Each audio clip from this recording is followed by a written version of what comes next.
In this video, I'm going to show you how to log into Royal Match using Facebook.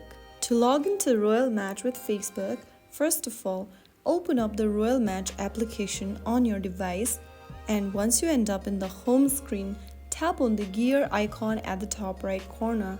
This will open up the settings menu where you'll need to tap on Save Your Progress. Now from the sign-in options available on the next page, tap on Sign In with Facebook. Follow through the on-screen prompts and tap the Continue button to access the sign-in option. Log in with your Facebook account's credential, that is your email or phone number followed by password, and you will see this pop up.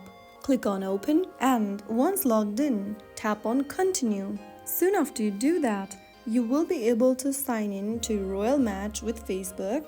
Now you can access your game's saved progress on any device by logging in with the same Facebook account option.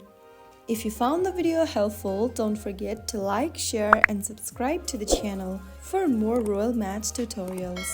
I'll be back in the next video. Stay tuned. Till then.